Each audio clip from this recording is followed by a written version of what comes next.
If you were having a hard time forgiving somebody, it's understandable, because what they did, it didn't make you feel good, whatever it was, whether it was extremely bad or just a little bit annoying.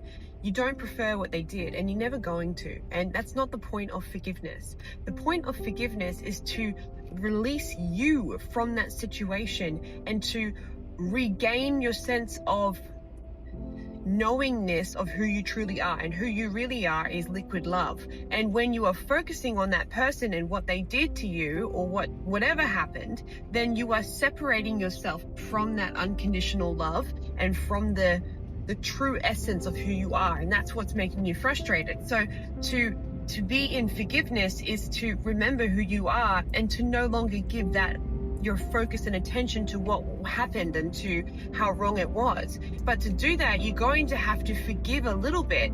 And forgive means to let go, and forgive means to see it from the best perspective that you possibly can. It's been in my experience that to look at that person and what they did in that vibration that they were in the middle of that, it's never going to be easy. But what I do is I envision that person in non-physical. I envision that person's inner being, the true essence of that person, because every single person on this planet came from divine liquid love. When they were a baby, they were pure and completely untainted by their own actions and this world. But when they start living their life and they start making mistakes and they start getting lots of contrast going, they start to act in ways that isn't in alignment with who they really are. And that's the part of them that you encountered. You encountered the part of them that isn't who they really are. And so when you think about that version of them, it's never going to be easy to forgive them in that state. So what you can do is you can envision them with the true essence of who they really are, which is liquid love. They are liquid love, but they are also human, and they've come down here and they may be making so many mistakes. They may be making the most mistakes. They might be one of the most evil people that you know, but truly, none of us are truly evil. We are all liquid love made into a human form, and every single one of us has the ability to act in a way that isn't in alignment with who we really are.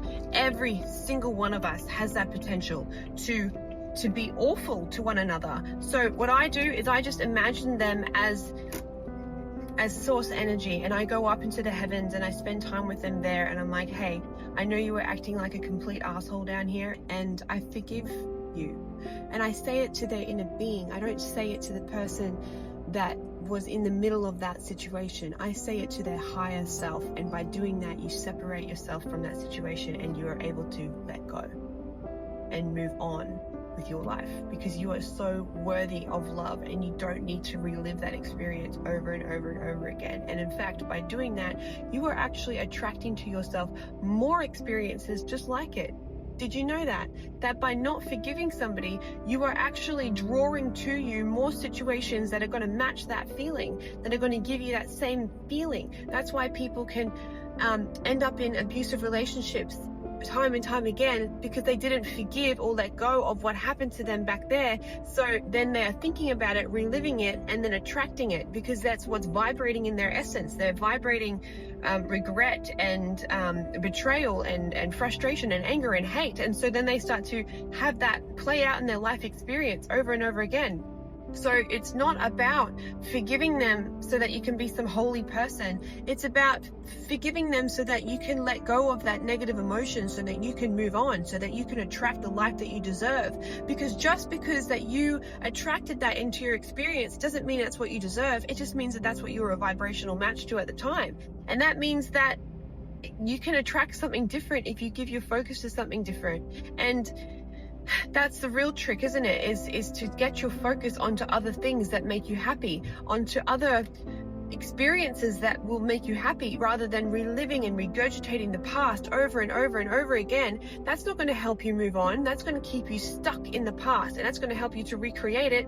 And then when you recreate it, you're going to observe it, you're going to feel something about it, and then you're going to recreate it again and again and again until until you take control of the situation and you regain your focus on the things that you want. And that means that you're going to have to get into your imagination. You're going to have to conjure up thoughts and feelings and emotions and situations and people and examples of what real happiness looks like, and start to observe that more than your reality, more than what happened in the past, because so many times it's not even happening right now. It's in your mind, and you are rehearsing that in your mind over and over and over again, and you're vibrating that all around you, and law of attraction is responding to that. You can't turn law of attraction off. You have to focus in a way that's going to attract to you the things that you want. And I just want to say that again.